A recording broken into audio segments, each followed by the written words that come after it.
Hai, para pemirsa Thomas Sugiarto Show yang ada di Jakarta, di Indonesia maupun di seluruh dunia. Apa kabar? Luar biasa, ini adalah episode kita yang ke-45 ya. Kali ini kita kedatangan seorang tamu yang luar biasa, di mana kalau nanti saya kenalkan Anda pasti tahu, oh, mengapa demikian? Karena banyak orang sudah sukses karena berkat beliau. Karena banyak perusahaan-perusahaan sukses karena orang-orang yang beliau didik bisa membuat banyak orang sukses. Nah, Anda mungkin penasaran nih, siapa yang saya ajak hari ini sebagai narasumber Thomas Sugiarto Show? Tidak lain, tidak bukan adalah Pak Herman Susanto.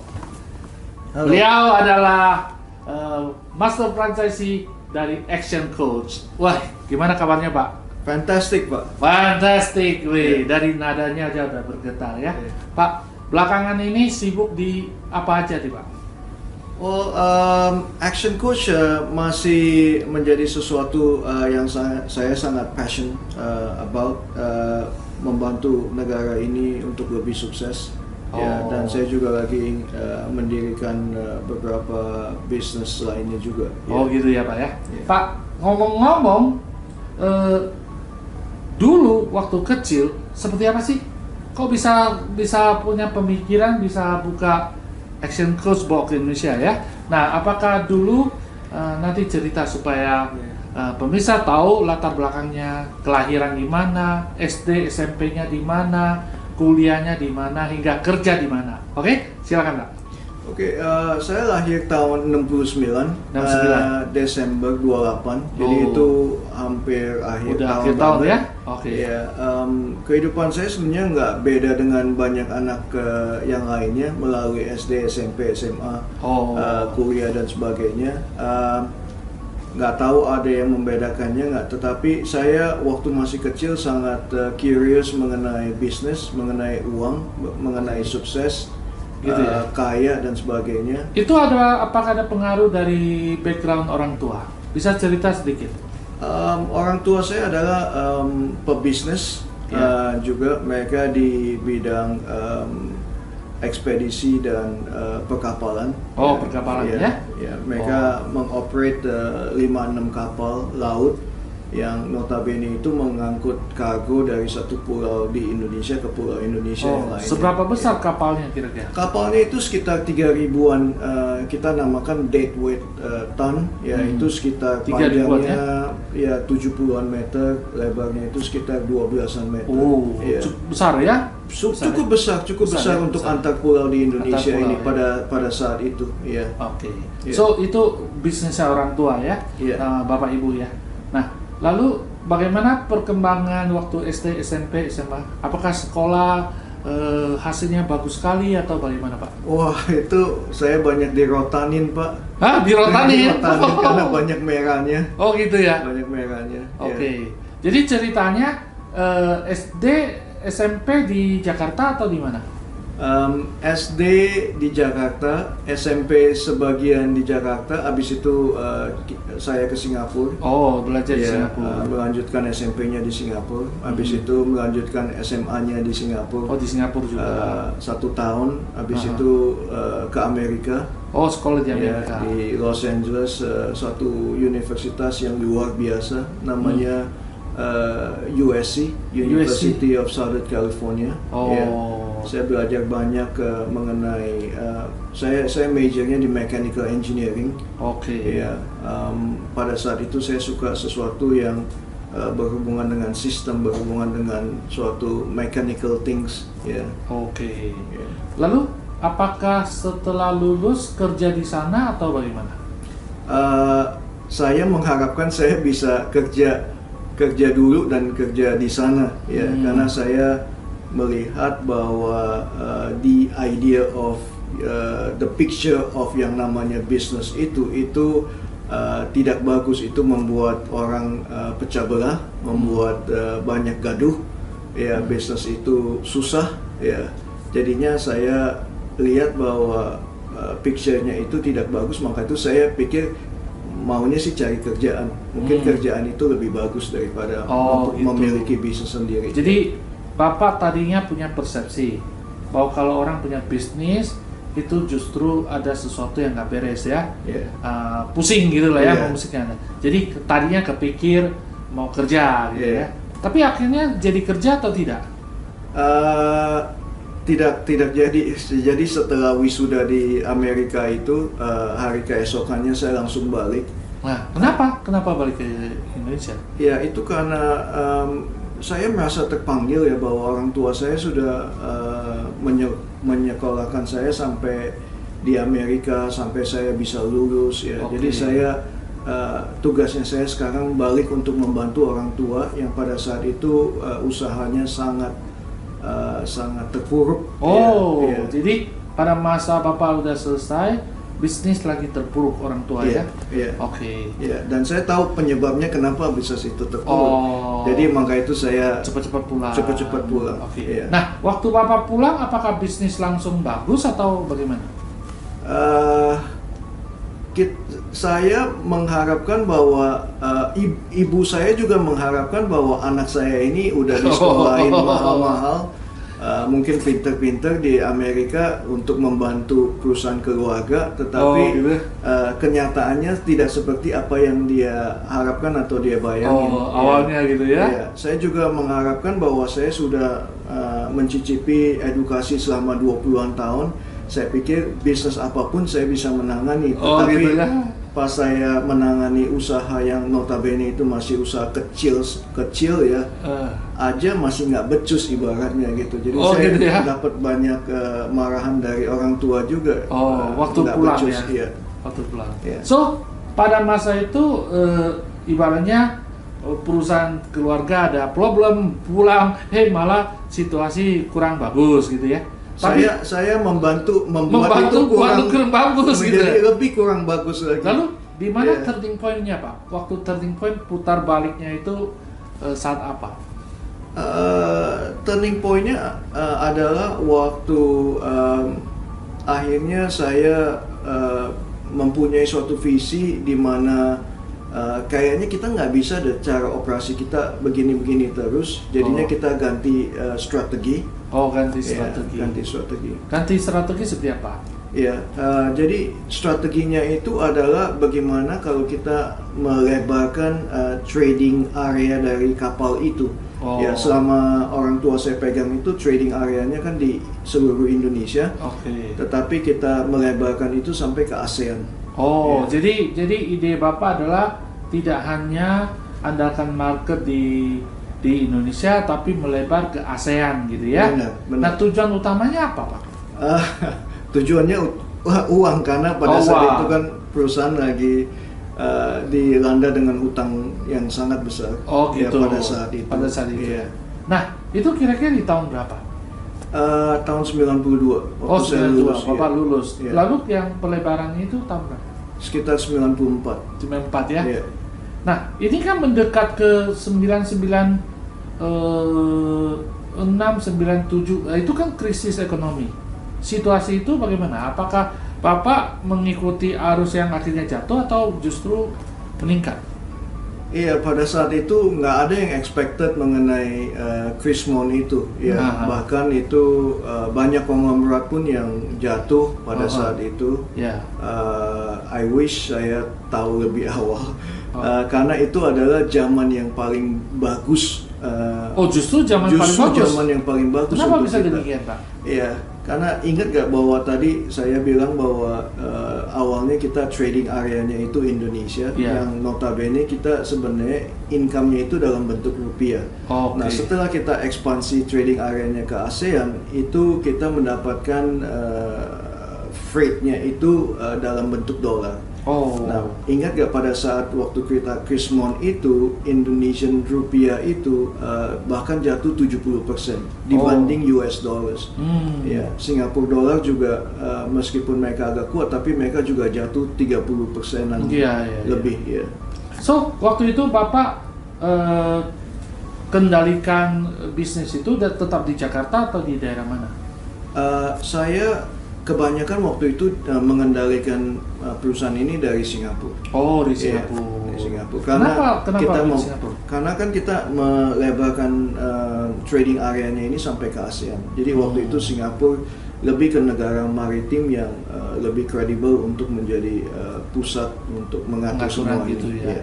Oke, Pak, kalau waktu itu lalu situasinya bagaimana? 97 kemudian membaik kan ya, Iya. membaik. Lalu akhirnya apa yang terjadi, Pak? Sampai tahun keberapa Bapak masih di dunia perkapalan?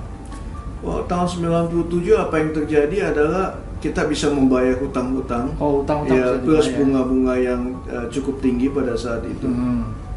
Kita bisa bebas dari hutang dan malah kita bisa punya banyak cash dollar. Cash dollar. Ya, ya. Oh gitu. Ya. Sampai tahun berapa Bapak handle bisnis? Sampai saya tahun 2000 sampai saya dari 97, 98, 2000 itu. Jadi saya masih menghandle family company ini. Nah, sampai saya ketemu dengan teman kuliah saya karena waktu di Singapura saya ada kuliah sedikit lah karena saya pikir dulu saya di Amerika sekolahnya mengenai engineering, jadinya saya perlu ikut dengan adanya business atau manajemen. Oh, ya. S2 ya? S2, S2 iya. di Singapura ya? Benar. Lulus Iya. nggak Pak waktu itu? Tidak lulus juga. Oh, tidak lulus. Tidak lulus, Lalu ya. apa ceritanya ketemu ex-teman itu?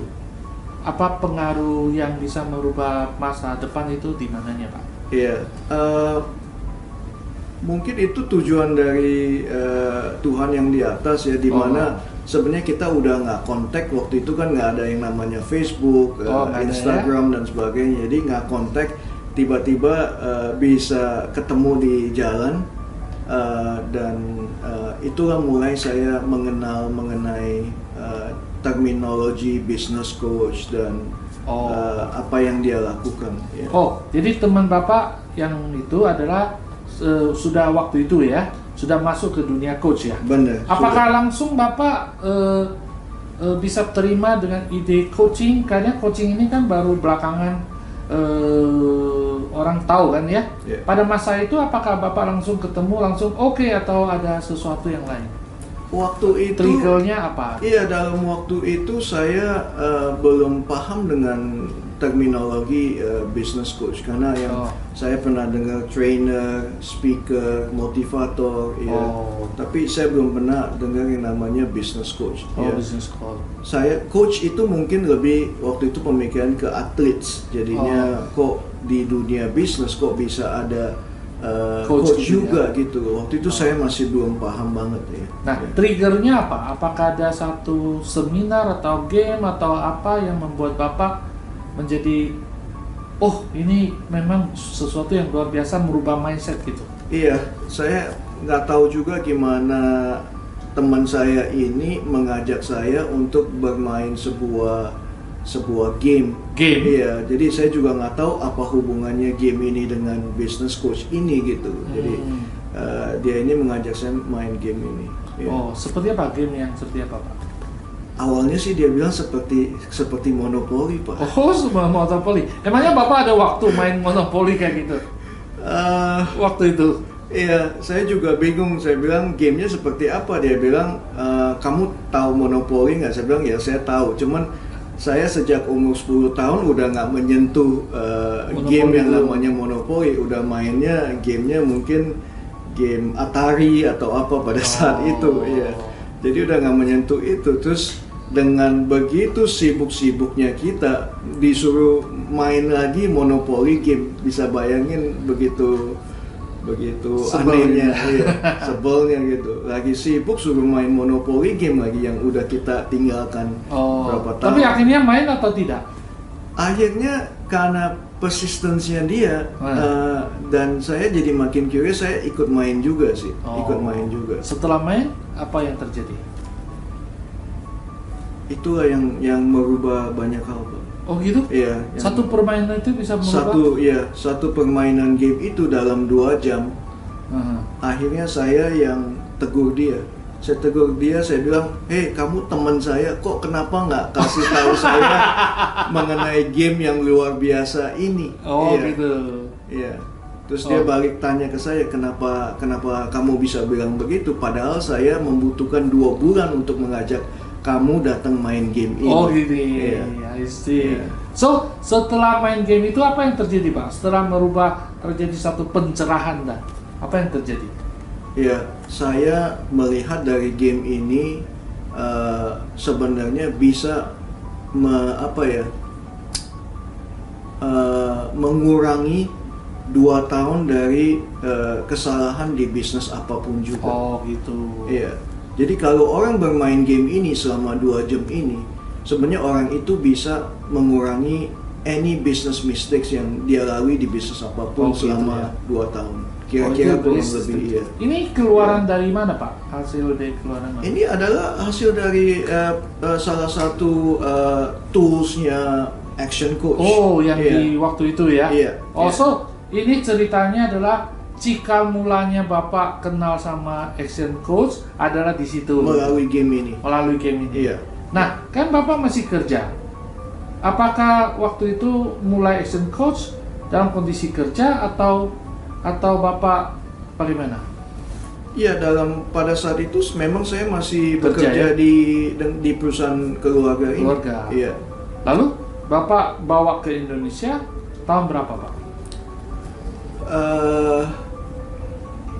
Setelah melalui banyak perjuangan, tahun 2001 baru saya bisa 2001 akhir baru saya bisa membawa brand Action Coach ini ke Indonesia. Ke Indonesia. Iya. Pekerjaan bagaimana? Pekerjaannya saya alihkan ke 2 adik saya yang. Oh gitu ya. Iya. Jadi ceritanya udah mulai ambil Action Coach, kemudian pekerjaan yang tadinya bantu orang tua dialihkan ke orang tua, ke adik-adik gitu ya. Adik saya, iya. So Bapak mulai Action Coach di Indonesia gitu. Iya. Wow, luar biasa. Nih pemirsa, kita akan akhiri di segmen pertama ini ya. Bagaimana perjalanan hidup Pak Herman ya, mulai dari nol hingga membantu perusahaan keluarga yang bukan tadinya naik langsung jatuh, tapi karena keteguhan, karena kesulitan bisnisnya bisa up lagi. Kemudian mau ekspansi pergi ke Singapura, ya. Nah di sanalah beliau menemukan perjalanan hidup berikutnya, yaitu dengan Action Coach. Nah kita akan masuk di segmen kedua dan kita mau tahu lebih detail tentang Action Coach yang berkembang luar biasa, membantu banyak orang Indonesia berkembang luar biasa. Kita akan kembali sejenak lagi.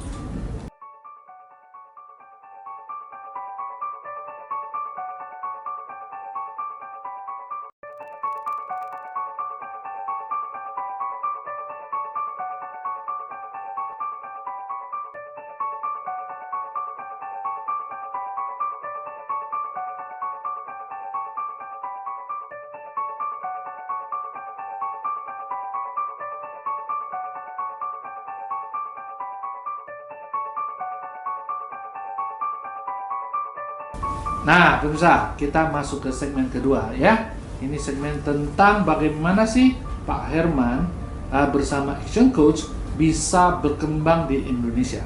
Ya, Pak Herman, bagaimana ceritanya Bapak punya keyakinan tentang Action Coach dan Bapak bawa ke Indonesia? Bisa cerita nggak? Gitu, Pak. Iya, justru dari permainan game itu bahwa yang saya lalui dari permainan game itu sangat luar biasa. Jadi is an experiential learning. Habis itu saya juga baca 2 bukunya dan waktu itu yang namanya pendirinya Action Coach kan siapa namanya? Pendirinya Brad Sugar. Brad Sugar ya? Iya, seorang anak muda yang waktu itu aja umurnya itu baru 29 tahun waktu sejak saya kenal. Kalau Bapak umur berapa waktu itu?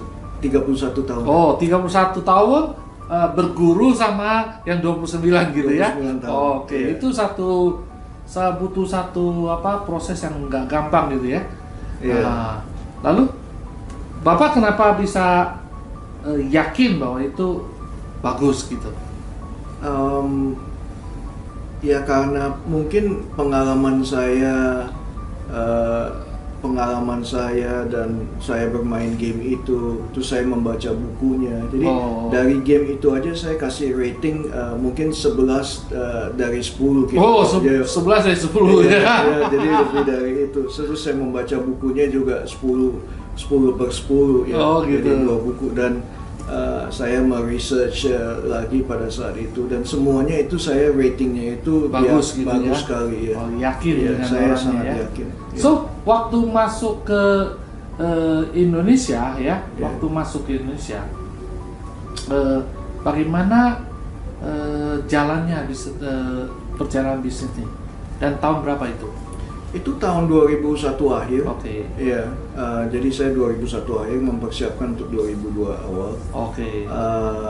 Waktu mulainya itu dengan berdarah-darah, Pak. Berdarah-darah? Iya, berdarah-darah. Bisa cerita nggak, Pak? Awal mula Bapak dapat klien pertama itu seperti apa? Awalnya itu tidak segampang apa yang saya pikirkan. Awalnya meskipun ya? udah ada banyak ilmu, banyak PowerPoint, banyak segala macam, tapi itu tidak semudah yang saya bayangkan. Yeah. So kan pasti ketemu klien dong. Klien yang tanya, kamu udah kerjain mana aja, di mana pengalamannya atau bukti-buktinya, bagaimana Bapak jawabnya itu? Iya, pertanyaan. Ini klien pertama ya? Iya, klien pertama pertanyaannya selalu mirip, yaitu you udah punya pengalaman apa? Ya, pernah menghandle klien siapa saja? Iya, dan apa buktinya atau testimoni? Iya, ya saya bilang saya harus terus terang jujur bahwa you mau jawaban yang jujur atau yang nggak jujur. Gitu ya. Ya, tapi culture dari company-nya Action Coach itu kita ada culture yang namanya integrity. Jadi dimana kita harus selalu mengikuti culture itu. Ya. Nah, jadi saya bilang sejujurnya saya belum punya klien. Saya baru masuk Action Coach ke Indonesia. Saya juga lagi belajar mengenai Action Coach ini. Saya belum punya pengalaman sukses dengan klien, jadi belum ada testimoni. Ya, waktu itu kita belum ada piala, belum ada award, belum gitu ada ya? banyak hal. Jadi tapi banyak testimoni dari negara lain, dari Australia, Amerika dan sebagainya. Ya. So, kenapa dia bisa percaya sama Bapak? Ibaratnya satu kapal besar kasih ke kapten yang nggak berpengalaman, itu ceritanya bagaimana? Ya, Bapak bagaimana bisa meyakinkan itu? Iya, kalau dipikir-pikir memang agak aneh juga, mungkin itu dari Tuhan kali. Tapi sebenarnya saya hanya bilang sama si pemilik usaha ini, beliau ini adalah punya pabrik yang bikin sepatu wanita, sepatu pesta wanita, dan saya hanya bilang bahwa Pak, saya nanya ke Bapak ini, Pak, kalau Bapak kan pernah punya customer pertama juga kan? Iya. Ya, jadi kalau Bapak terhadap customer pertama gimana? Bapak masih ingat gak orang itu gimana? Dan customer pertama itu Bapak masih punya hubungan nggak? Masih jaga relationship nggak? Masih ini nggak itu? Ya dia bilang masih, ya sama kayak saya juga akan men-treat Bapak, karena saya belum punya klien, saya akan treat Bapak the best, saya akan bantu Bapak semaksimal mungkin, ya saya akan melakukan apapun yang terbaik karena Bapak adalah orang yang pertama. Nah pemirsa, ini ada satu pengalaman yang sangat bagus ya. So buat Anda yang pertama kali terjun ke bidang tertentu, nomor satu harus pede dulu ya, bahwa apa yang saya kerjakan itu benar. Pede dalam arti harus ada isi, ya. Isi ada, kemudian punya keyakinan bahwa saya bisa lakukan yang terbaik. Lalu ketemu klien, lempar cari pengalaman dia. Dulu Bapak yang pertama kali gimana? Sehingga dia punya empati kepada kita ya. Oh iya, saya dulu juga begini ya. Nah, saya akan lakukan yang terbaik karena Bapak yang pertama, maka saya akan lakukan yang terbaik sehingga pasti akan all out dan akan sukses.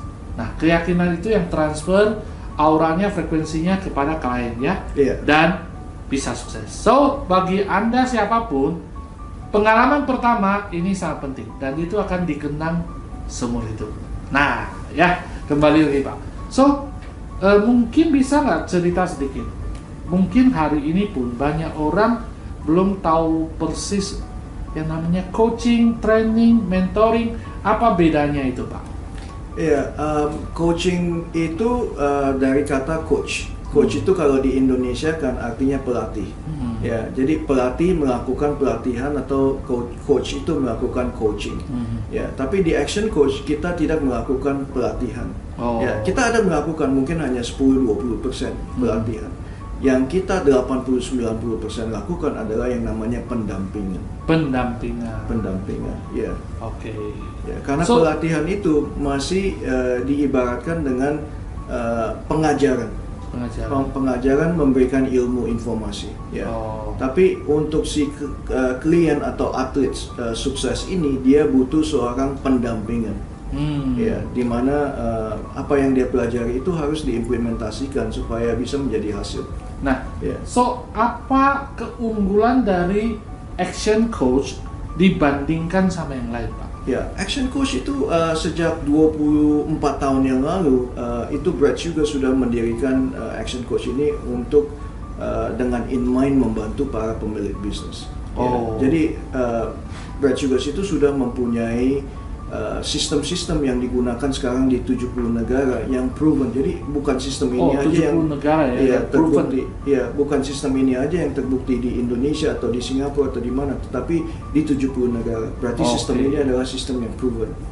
Jadi satu sistem ya yang sudah proven bisa diterapkan bukan satu negara tapi udah 70 negara dan sukses ya. Sehingga sistem inilah yang diterapkan di Indonesia, sehingga bisa bantu banyak pebisnis bisa sukses. Itu yang membedakan dengan yang lain ya. Baik Pak, bisa kasih gambaran sedikit misalnya contoh seseorang yang pengalaman dari Bapak, yang pengalaman dalam arti yang berkesan ya, coaching itu seperti apa? Contohnya ya. Dari dia pertama masuk misalnya bisnis model seperti apa yang pengalaman yang paling berkesan? Ya, umpamanya saya ambil contoh klien yang pertama kali ini Jadi si bapak ini dia sudah sekitar 15 tahun di manufacturing ladies shoes yang produknya itu masuk di Sogo, Metro dan shopping mall yang besar di Indonesia. Nah, jadi dia bilang saya udah pengalaman membangun bisnis ini selama 15 tahun. Jadi you sebagai coach baru, apa yang you ketahui yang saya nggak ketahui mengenai bisnis saya? Dia terlempar ke dia lempar ke saya. Saya bilang ya coba kita lihat ya, boleh saya saya sebenarnya banyak bertanya, banyak menggali Bapak ini dan akhirnya saya mengajukan banyak pertanyaan yang beliau ini juga nggak bisa menjawab. Ya. Jadinya dia merasa bahwa tadi saya baru bilang bahwa saya mengetahui banyak di perusahaan saya, tapi waktu saya ditanya saya nggak bisa menjawab itu. Dari situlah ya, dari di situ ya. Ada nggak Pak satu pengalaman Bapak menangani satu perusahaan yang besar atau tim menangani satu perusahaan besar yang paling berkesan selain yang pertama tadi?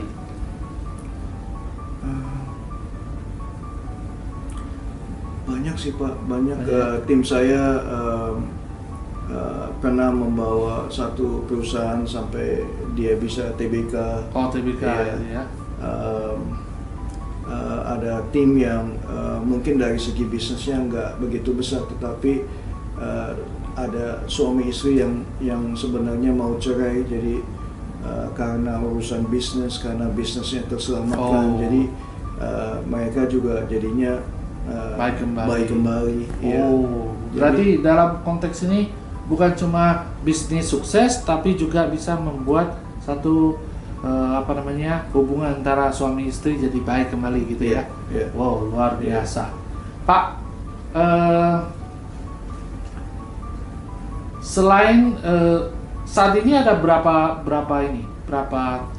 cabang atau model bisnis yang Bapak kembangkan itu model seperti apa? Ya, kita dari Amerikanya modelnya adalah franchise model. Franchise model. Franchise model. Ya, jadi kita sekarang ini kita mempunyai sekitar 25 business coach yang berlisensi di Action Coach. Oke. Ya, mereka itu adanya di Jakarta, Semarang, Surabaya, dan Medan. Oh. Ya. Jadi perorangan lah ya. Iya. Kalau seseorang mau masuk ke bisnis atau mau jadi coach, itu persyaratannya apa, Pak? Persyaratannya kebanyakan persyaratannya itu adalah yang kita sih melihatnya dari values dari orang ini. Values orang itu ya. Ya, valuesnya apakah orang ini mempunyai integrasi tinggi, mempunyai integriti tinggi, ya. Mempunyai komitmen tinggi, ya, mempunyai passion untuk mendampingi seseorang sampai dia sukses. Oh, ya. Oh seperti itu. Ya. Itu yang lain-lain semua itu pretty much kita juga mesti lihat pengalaman kerja atau berbisnis sebelumnya. Tapi semua itu masih bisa dipelajari di Action Coach. Ya. Apakah seorang coach itu, apakah itu misalnya dia tanpa pengalaman bisa nggak menjadi seorang coach? Well, jawabannya yes, bisa. Bisa. Ya, bisa. Ya. Tapi apakah itu bisa alami hambatan banyak nggak? Apakah itu memang karena sistem memungkinkan seseorang yang even nggak punya pengalaman tapi bisa masuk ke bidang ini? Yes. Ya Pak, saya banyak coaches muda di Indonesia. Sebenarnya Indonesia ini tergolong dari tim yang banyak yang muda-muda Pak. Muda-muda. Banyak yang saat muda. ini sukses? Sangat sukses. Oh gitu ya? Sangat sukses. Bahkan mereka mencapai ranking di top 100 coaches terbaik di dunia di Action gitu Coach. ya? Iya. Oke. Nih, pemirsa. So bagi Anda ya yang mau tahu lebih detail ya tentang dunia coaching ya atau mau berprofesi di bidang dunia coaching ya. Nah, hari ini mungkin Anda temukan masternya ya. Pak, kalau mereka yang mau tahu lebih detail bisa hubungin ke mana, Pak? Hubungin aja ke actioncoachindonesia.com. So actioncoachindonesia.com. Oke, lihat ini ya di bawah ini ya. Yeah. Atau apalagi ada nomor telepon yang bisa dihubungin? dihubungin Ke kantor kami di 5710123. Oke, 5710123. Oke, yang sesimpel seperti yang itu di bawah ini ya. Nomor telepon di bawah ini ya. Oke, luar biasa Pak. Pak, selain bisnis coaching, apakah Bapak ada handle bisnis lain lagi atau tidak? Ya, handle bisnis para klien sini. Atau, gitu ya. Yeah. So termasuk seminar atau apa gitu ya Pak? Ya, kita ada melakukan aktivitas seminar, workshop, ya, public speaking. Bahkan sebentar lagi bulan Juni ini Brad Sugars pendirinya ini akan datang ke Jakarta. Yeah. Itu acara rutin setiap tahun atau apa? Enggak rutin setiap tahun, tapi Brad terakhir kali datang ke Jakarta itu sekitar 4 tahun yang lalu. 4 tahun yang lalu. Iya. Jadi jangan lewatkan kalau Brad Sugars datang ke sini. Karena dia kan 70 negara ya. Iya. Dia harus pindah-pindah kemana-mana ya. Iya. Pak, apakah di bisnis ini Bapak pernah alami kegagalan? Dan bagaimana Bapak atasinya?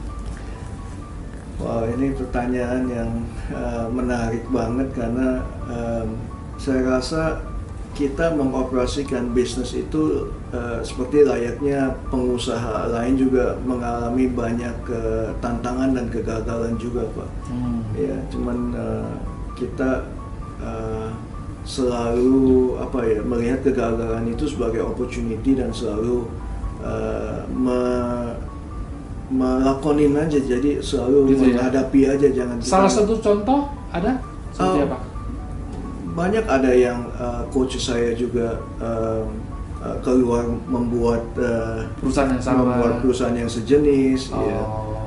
ya bagaimana kita juga harus perang tapi dalam hal marketing dengan mereka itu ya. Jadi layaknya umpama klien kita yang dimana GM-nya keluar, mereka bekerja dengan kompetitor perusahaan sejenis atau mereka mendirikan sendiri ya. Itu ya. Yeah. Tapi umumnya hubungan masih baik lah ya. Hubungan baik ya. Yang keluar hubungan baik. Cuma Yeah. mungkin 1-2 yang hubungan yang nggak benar ya. Yeah. Oke, Pak. Apa tantangan terbesar bisnis coaching di masa depan, Pak? Karena ini kan zamannya digitalisasi. Apakah digitalisasi ini mempunyai sisi positif buat perkembangan bisnis coaching di depan atau sisi negatif? Ya, pertama-tama sepertinya yang kita secara satu grup melihat itu bahwa kita nggak bisa berlawanan arah dengan arus. Ya, kalau arusnya memang digitalisasi ini ya kita harus mengikut ke sana. Jadi kita yang merubah sistem kita atau kita merubah proses kerja kita gimana supaya kita bisa memanfaatkan itu dibanding kita menentangnya. Oke. So penerapannya seperti apa, Pak? Ya, kayak misalnya nih, orang kalau misalnya sekarang saya sudah mau dapatkan banyak pelajaran nih, kan banyak dari berbagai sumber, ya kan? Nah, pertanyaannya adalah kenapa harus pakai coach? Ya, sekarang ini kita di dalam era yang dimana kita sumber informasinya itu terlalu banyak. Kadang-kadang itu bisa menjadi confusing juga. Ya, jadi seorang coach itu bisa bilang bahwa, Anda baca bukunya yang ini nih, atau mencari informasinya yang ini. Ya. Oke, so ini tertangkap ya bahwasannya walaupun saat ini banyak informasi bisa didapat, tapi ini ibaratnya banjir informasi. Kalau kita kebanjiran informasi, pilih yang mana bahkan bisa bingung. So fungsi dari coach adalah membantu orangnya memilah-milah mana yang bagus, mana yang perlu didudukan, mana yang udah singkirkan dulu, kira-kira gitu ya. Jadi belajar yang terbaik dari yang terbaik aja, sehingga hasilnya bisa optimal. Kira-kira gitu ya, Pak ya? Oke, luar biasa. So Pak, pembelajaran apa yang Bapak dapatkan sepanjang perjalanan ini? Pembelajaran utamanya adalah lebih ke bahwa kalau kita mau tetap sukses dan lebih sukses lagi, itu selalu harus belajar. Harus belajar. Updating lah ya. Selalu harus update, harus belajar. Harus mempunyai sikap yang positif dan harus mempunyai sikap yang punya keyakinan tinggi. Harus punya impian. Terus juga jangan lupa untuk take actions. Karena apapun yang Anda pelajari, kalau Anda nggak take action itu akan lupa, akhirnya bukannya diasah kembali, bahkan lupa, jadinya akhirnya jadi waste of time dan itu nggak maju lagi gitu. Gitu. Wow, luar biasa, super sekali ya. Nah, so pemirsa, kita akhiri dulu sesi kedua ini ya. Kita udah tahu tentang pekerjaan atau bisnisnya Pak Herman ya, bagaimana action coach dan sebagainya ya, dengan 25 anggota tim yang terpilih ya, membantu banyak orang menjalankan bisnis dengan prinsip-prinsip yang benar dan sudah terbukti bisa sukses di 70 negara. Kita akan kembali lagi ya sejenak, di mana kita mau tahu pola pikir Pak Herman tentang yang namanya uang dan waktu.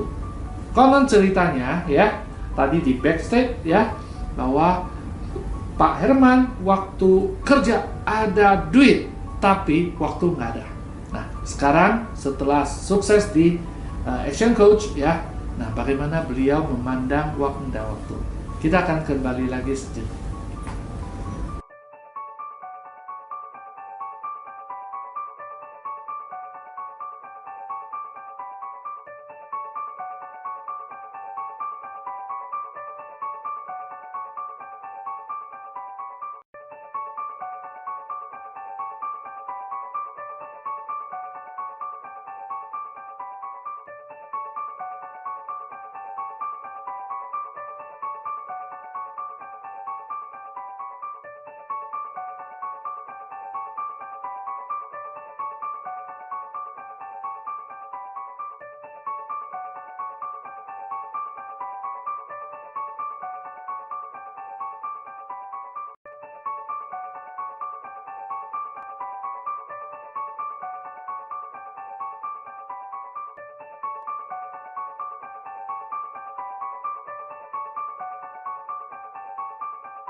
Nah, pemirsa, kita sekarang masuk ke segmen ketiga ya. Ini adalah tentang uang dan waktu. Pak, sekarang Pak Herman sudah mencapai satu tingkatan sukses luar biasa. Bagaimana pandangan Pak Herman tentang uang dan waktu? Well, uang itu sesuatu yang dibutuhkan, tapi saya melihat uang itu sebagai skor sih. Sebagai skor dalam apapun yang kita lakukan. Ya. Skor itu dalam arti adalah ukuran atau apa? Iya, ukuran skor. Nah. Iya. Waktu itu lebih berharga dan sangat berharga bagi saya sekarang ini. Oke. Iya. Karena waktu itu yang sudah lewat tidak bisa diulang kembali kan. Iya. Oh gitu. Nah, dalam perjalanan ini ya, bagaimana Bapak bisa punya waktu? Tentu adalah karena Bapak bisa delegasi dan sebagainya ya. Bisa cerita sedikit nggak tentang bagaimana delegasi pekerjaan di Action Coach yang Bapak sebarkan ke 25 coachnya? Iya. Jadi waktu sebenarnya kita diberikan yang sama yang di atas itu sama. Mau kaya mau miskin 24 jam. Iya. Nggak ada yang bisa minta lebih dari 1 menit lebih dari itu. Iya. Jadi kita mesti belajar bagaimana kita mengatur waktu, bagaimana kita model bisnis apa yang kita lakukan untuk supaya bisa kita mempunyai struktur organisasi yang tepat, kita mempunyai orang-orang yang tepat untuk bisa menerima delegasi tersebut, menerima tanggung jawab tersebut untuk supaya bisa mengatur. Karena saya sebenarnya sangat suka ke Candi Borobudur, di mana kenapa Pak? Waktu zaman abad keberapapun, bahwa di Indonesia itu sudah mempunyai seorang raja yang pandai mengatur waktu, yaitu dia mungkin dalam satu kehidupan dia bisa menyelesaikan Candi Borobudur itu. Ya, candi yang notabene salah satu dari 7 keajaiban dunia. Dari 120 negara itu hanya 7 yang ajaib di dunia, salah satunya ada di Indonesia. Jadi Indonesia sudah mempunyai orang pintar, mempunyai seorang leader yang pintar pada zaman itu. Nah, bagaimana dia melakukannya adalah mendelegasikan, mengatur semuanya itu. Oh gitu. So, hari ini apakah seseorang misalnya atau dapat order atau apa gitu, apakah Bapak kerjain sendiri atau sebagian besar tim yang kerjain? Oh, sudah tim Pak.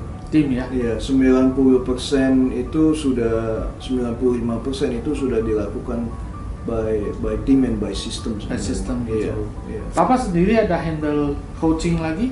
Iya, saya masih ada menghandle 2-3 clients yang sangat selektif ya. Iya. Tujuannya apa? Kenapa Bapak masih mau handle? Saya supaya misinya saya untuk membantu orang sukses itu masih ada. Ya, karena saya membawa Action Coach adalah tujuannya untuk mendampingi orang sampai sukses. Jadi purpose itu jangan sampai dihilangkan meskipun saya punya uang banyak, punya waktu banyak, ya. Tapi misi itu untuk mendampingi seseorang untuk sukses itu masih tetap dijalanin seumur hidup saya. Oke. Jadi ini lebih ke sudah bukan lagi faktor untuk cari uangnya, tapi lebih ke faktor bagaimana membuat misi ini masih tetap hidup ya. Iya. Sebagai seorang pemimpin, aku juga bisa gitu loh ya ceritanya ya. Oke Pak, sekarang adalah selain kesibukan berbisnis, kegiatan apa lagi yang Bapak lakukan dan menyita waktu? Sebenarnya sekarang ini kami lagi ada semacam kayak project mungkin preparation untuk mendatangkan bread ke Jakarta. Iya ya, tadi yang Bapak bilang ya. Itu kapan itu Pak? Iya, itu tanggal 15-16 Juni. 15 dan 16 Juni ya. Iya. Pemirsa dengar ya, 15-16 Juni ya. Iya. Itu di daerah mana Pak acaranya? Acaranya di Le Méridien Hotel. Le Méridien Hotel. Iya. Itu peserta berapa orang kurang lebih? Itu sekitar 500. 500. Iya. Untuk 2 hari itu. Dua Jadi hari. Brad Sugars, pendiri Action Coach, bagi saya Brad Sugars itu bukan hanya sebagai sosok seorang leader pendiri Action Coach, tapi dia juga yang menyelamatkan kehidupan saya antara kehidupan yang biasa-biasa atau kehidupan yang luar biasa. Oh gitu. Ya, jadi dengan saya merasa juga terbantu, saya juga ingin membantu negara ini supaya orang yang hidup di sini jangan hidup biasa-biasa aja, tetapi mereka harus mempunyai meaning dan purpose dalam kehidupannya, mempunyai warna dan bisa hidup luar biasa. Ya. Nah, saya ingin memperkenalkan siapa yang menyelamatkan saya, siapa guru saya yang namanya Brad Sugars, 2 tahun lebih muda dari saya di tanggal 15-16 ini. Oke. So kalau orang yang mau ikut ya, itu bisa hubungi ke website yang tadi ya. Iya. Ya, website yang tadi ya. So pemirsa, kalau Anda yang mau ikutin acara di mana live ya, interaktif bersama Brad Sugars, di mana pesertanya cuma kurang lebih 500-an orang ya. Nah, Anda mungkin bisa cepat-cepat ya untuk cek di websitenya Action Coach ya, sehingga bisa secepatnya mendapatkan tiket dan hadir di sana. Oke? Nah, Pak, melihat Bapak begitu banyak kegiatan dan sebagainya, apakah waktu untuk keluarga masih ada? Itu justru yang utamanya, maksudnya Yang utama begini, ya. The purpose kita semua itu bekerja atau membangun bisnis adalah untuk keluarga. Oke. Ya, dan keluarga itu mereka yang sangat mereka appreciate dari iPhone baru yang saya kasih ke anak, atau baju baru, atau apalah yang baru, tetapi yang lebih berharga bagi mereka adalah waktunya kita. Ya. So, bisa berapa lama Pak Bapak bersama keluarga seperti itu? Ya, saya selalu memplanning dalam 1 tahun itu ada 2 big trips, di mana big trips itu artinya ke daerah yang lebih jauh, minimum 2 minggu sampai sebulan. Ya, selama 2 minggu sampai sebulan ya? Ya, bersama keluarga ya? Sama keluarga, masa liburannya mereka, dan juga ada 2 short trips yang sekitar 3-4 hari. Wah, so setahun ada 2 kali yang long trip ya, 2 minggu sampai 1 bulan, kemudian ada 2 short trip 3-4 hari gitu. Wow, inilah yang menikmati hidup ya. Jadi dari segi uang ada, maka akan lebih gampang kita mempunyai waktu. Kira-kira gitu ya. Baik. Bisa kita akan stop dulu di segmen ketiga ini. Nanti kita akan lanjut di segmen keempat. Kita mau tahu tentang apa rencana masa depan Pak Herman bersama Action Coach ke masa depan, ya, dan apa saran beliau kepada Anda yang nonton, terutama para pemuda yang mau sukses di dunia bisnis dan spesifik lagi di dunia coaching. Kita kembali sejenak.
Nah, pemirsa, kita masuk ke segmen keempat. Ini segmen penutup, tapi segmen yang paling penting yang kita bisa belajar dan dapatkan aha dari seorang Pak Herman. Ya, Herman, selama perjalanan hidup ini, ya, ada nggak sesuatu yang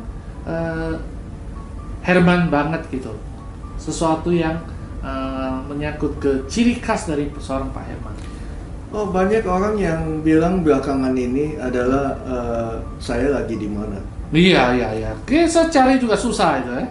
Gitu. Jadi saya rasa mereka melihat itu saya suka traveling. Oh, suka traveling ya. Dan Nah, kenapa suka traveling, Pak?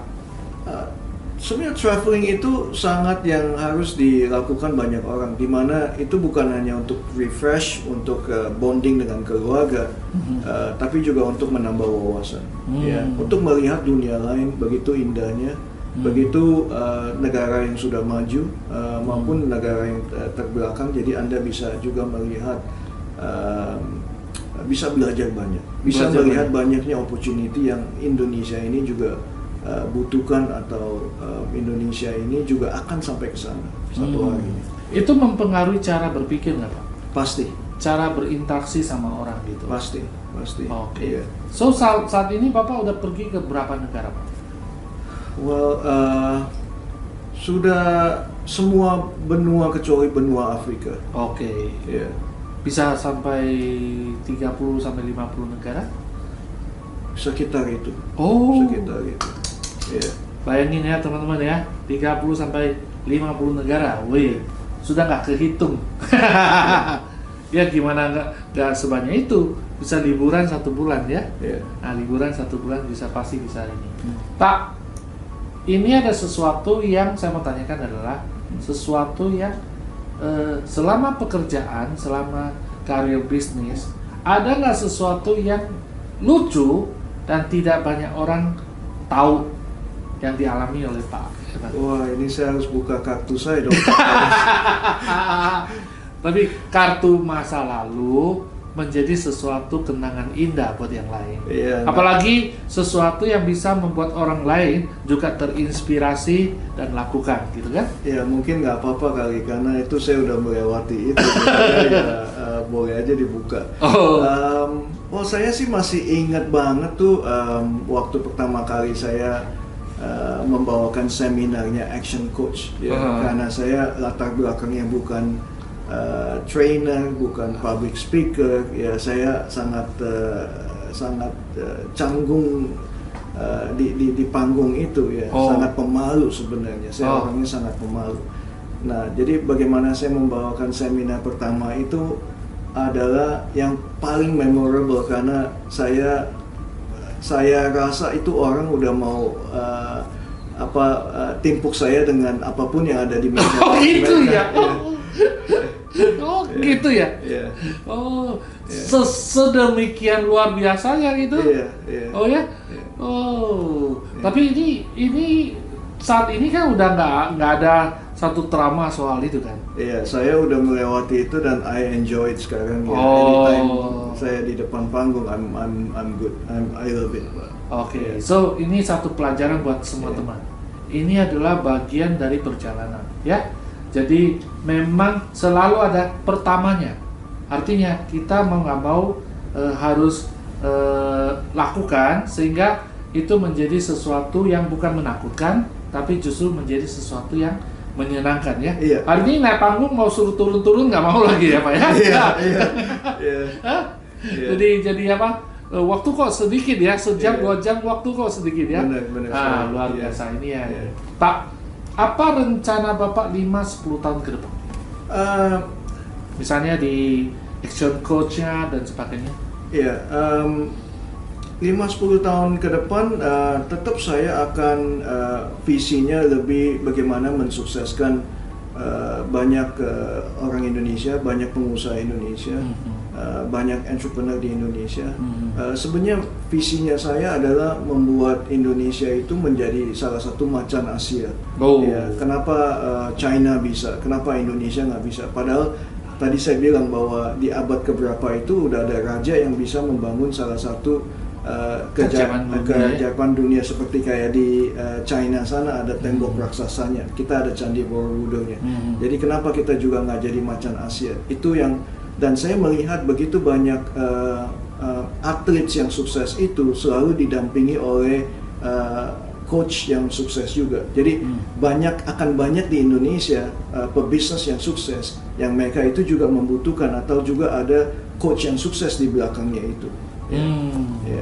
Jadi tetap visinya saya mesti sejalan di mana produk atau apapun yang kita lemparkan ke pasar ini selalu harus bisa membuat orang lebih sukses, pebisnis lebih sukses untuk menjadi macan Asia ini. Gitu ya. Selain di bisnis yang coaching, ada bisnis lain yang apakah hobi atau apa yang Bapak mau kembangkan? Ya, hobi saya adalah membangun bisnis. Hobi saya adalah membeli bisnis, membangun bisnis, dan menjual bisnis. Gitu ya? Ya. Jadi beli, dadanin, kemudian jual gitu ya? Iya. Oke, luar biasa. Saya dengar kemarin katanya Bapak mau bangun fitness gitu. Oh ya, udah dengar ya? Apa itu benar, Pak? Ya, itu sangat benar sekali. Kenapa? Ya, karena begini, saya melihat bahwa hasil statistik di Olimpik kemarin itu yang di Brazil itu, bahwa Indonesia sebesar ini, tapi rankingnya itu ranking 42, Pak. Iya, di mana Brazil negara yang lebih kecil dan banyak negara yang lebih kecil itu rankingnya di 41 di atas Indonesia ini. Ya, jadi kenapa ini mereka itu, karena kurangnya tempat untuk mereka bisa bisa latihan, Pak. Bisa latihan dengan baik, ya. Kurangnya gym yang itu. Selama ini di Indonesia ini baru ada 100-an gym yang boleh dibilang mempunyai fasilitas yang baik untuk atlet di Indonesia ini. Gitu. Selain yang fitness, ada yang lain yang Bapak mau kembangkan? Iya, banyak lagi. Nanti saya akan membawa brand-brand dari luar yang untuk ibaratnya ide membuat Indonesia lebih sehat, lebih kuat, dan juga mempunyai opportunity bisnis yang sehat. Gitu. Yeah. Wow, luar biasa ya. Nah, bagi Anda udah dengar ya, beliau udah sukses dan kepengen lebih sukses lagi di masa depan. Pak, ngomong-ngomong, apa yang Bapak lakukan ini, apakah ada kaitan dengan konsep benang merah yang selama ini kita bawa nggak? Yaitu bahwa orang mau sukses, dia harus punya belief, ya, keyakinan bahwa atas diri dia, atas masa depan, dia mau belajar dengan benar-benar sungguh-sungguh sehingga dia master di bidang itu, dan dia berani atur strategi, take action, antisipasi kegagalan, bangkit kembali. Apakah perjalanan hidup Bapak melalui tahapan-tahapan ini? Itu sangat Pak, sangat iya. Jadi advice dari saya adalah setiap orang itu harus belajar, dan belajar itu akan meningkatkan keyakinan. Ya, kalau you belajar menjadi pilot pesawat, itu akan memberikan Anda keyakinan untuk Anda menjadi pilot. Ya, kalau Anda tidak belajar sekolah pilot, keyakinan untuk menerbangkan pesawat itu dari mana? Ya. Jadi belajar. Ya. Kedua adalah mengenai keyakinan tadi. Jadi kalau Anda belajar, Anda yakin Anda akan bisa take lebih banyak actions. Ya. Dan pasti Anda punya keyakinan Anda mau take banyak actions. Yeah. Jadi ini satu siklus lah ya, satu siklus yang saling terkait ya. Jadi believing, learning, action terkait terus ya, menjadi besar. Pak, kita udah mendekati ke masa-masa akhir ya. Jika waktu bisa diputar ulang, apa yang Bapak mau lakukan berbeda sama kemarin-kemarin? Ya kalau bisa diputar balik, tentunya saya ingin sebenarnya lebih cepat, lebih cepat bekerja sama lebih banyak. Sebenarnya ini mungkin kaitannya dengan waktu tadi. Jadi Ya, waktu. kalau bisa balik adalah kita dikasih second chance, kita dikasih Iya. waktu balik itu, ya berarti waktu itulah yang kita akan manfaatin. Ya. Oh gitu. Jadi saya juga nggak bilang bahwa kalau kita bisa putar balik, saya harus punya uang lebih banyak. No. Nggak, Saya pengen lebih banyak waktu. Ya. waktu lebih bagaimana kita bisa diatur. Iya. Ya. Iya. Nah, Pak, saran Bapak kepada anak muda yang saat ini yang konon katanya milenial ya. Iya. Nah, apa yang Bapak sarankan kepada anak muda? Iya. Mereka harus berpikir bahwa hidup masih panjang. Iya, dan hidup masih panjang artinya pembelajaran masih segitu panjang juga. Ya, kalau mereka masih hidup 70 tahun lagi, berarti pembelajaran mereka harus 70 tahun lagi. Ya. Mereka harus memanfaatkan pembelajaran selama 70 tahun ini. Ya, kalau mereka merasa bahwa saya belajarnya sudah cukup 20 tahun di S1, S2 dan sebagainya dan saya tidak mau belajar lagi, Anda akan menghilang opportunity 70 tahun ke depan ini. Ya. Gitu ya Pak ya? Dan jadinya juga kedua adalah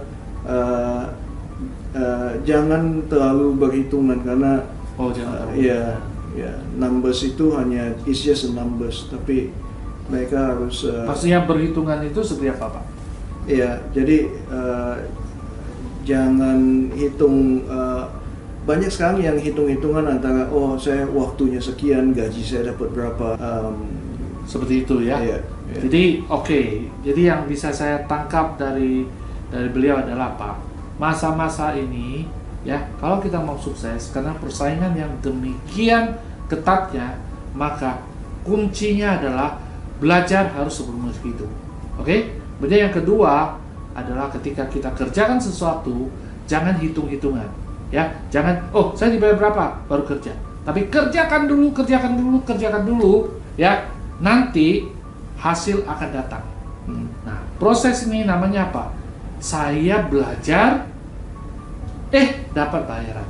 Bukan saya kerja, saya dapat bayaran. Nah, ini akan membawa satu perbedaan yang luar biasa.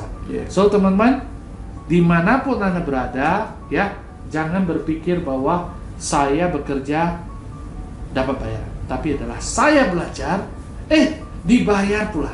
Inilah yang membuat perbedaan yang luar biasa ya. Iya, I like your concept. Oke, nih terima kasih sekali Pak. Ya, luar terima biasa hari ini kita belajar dari seorang Pak Herman Susanto ya. Dari Action Coach kita belajar banyak hal ya, dan saya yakin Anda pasti bisa petik pengalaman dari apa yang kita bicarakan ini dan menerapkan dalam masa-masa depan Anda sehingga Anda bisa sukses luar biasa. Kalau Anda mau tahu lebih detail tentang yang namanya bagaimana menjadi coaching, Anda hubungi Pak Herman melalui website maupun telepon yang tadi, dan saya yakin Anda pasti sukses luar biasa. Oke, kita akan ketemu lagi di minggu depan ya, dan saya akan bawakan juga narasumber yang luar biasa untuk Anda dan membantu Anda mencapai kesuksesan di masa depan. Kita say goodbye ya. Okay. Sampai ketemu di masa depan. Hai. Nah, pemirsa, tadi Anda sudah mendengar dari narasumber bagaimana dia mengembangkan bisnis mulai dari nol hingga sukses, ya. Nah, Anda juga bisa mempelajari hal lain di seminar kami maupun workshop, ya. Khususnya misalnya untuk seseorang yang level profesional, entrepreneurs pemula, atau seorang manajerial yang mau masuk ke dunia bisnis. Anda bisa pelajari tentang yang namanya salespreneur. Anda juga bisa pelajari tentang yang namanya bagaimana caranya berbicara di depan umum yang secara efektif dan sukses. Anda juga bisa pelajari tentang yang namanya bagaimana cara mendayagunakan uang dan waktu melalui investasi dan usaha. Oke, khusus untuk orang-orang yang tingkatan level direksi atau pemilik bisnis one man show. Di sini saya akan sharing di seminar ya, di mana Anda bisa tahu bagaimana strategi sih menciptakan yang namanya proteksi income dan persiapan pensiun yang luar biasa. Khusus untuk pengusaha, Anda bisa belajar gimana memproteksi nilai bisnis, aset, dan gaya hidup sehingga tetap bisa berjalan dengan baik. Khusus bagi yang bisnisnya sudah mapan, Anda bisa mulai mempersiapkan yang namanya warisan maupun dana abadi bagi generasi berikutnya. Ya. Nah, bagi Anda yang mau undang saya jadi speaker, saya ada topik tentang bagaimana menginstal virus entrepreneurship ke dalam pikirannya karyawan. Sehingga karyawan kalau mau hasil, maka dia harus bekerja dengan hati. Ya. Juga ada topik tentang bagaimana menggunakan daya kreativitas dan kerjasama sehingga bisa bekerja lebih efektif buat perusahaan. Sementara bagi yang universitas atau sosial lainnya, bisa undang saya untuk bicara tentang bagaimana sih mempersiapkan jiwa entrepreneurship mahasiswa sejak dini. Sehingga pada saat dia lulus, dia sudah siap untuk menjadi seorang pengusaha. Atau apa sih bedanya seorang wirausaha maupun seorang profesional? Apa plus minusnya? Anda juga bisa undang saya untuk bicara di universitas atau kegiatan sosial lainnya. Ini adalah rangkaian seminar atau workshop yang saya adakan offline di luar dari webinar. Oke, so itulah serangkaian seminar yang mungkin bisa Anda pelajari lebih lanjut. Nah, teman-teman, inilah serangkaian talk show kita hari ini. Nah, tunggu talk show kita berikutnya, Thomas Sugiarto Show, dengan narasumber yang luar biasa juga di minggu berikutnya. Sampai ketemu di minggu depan.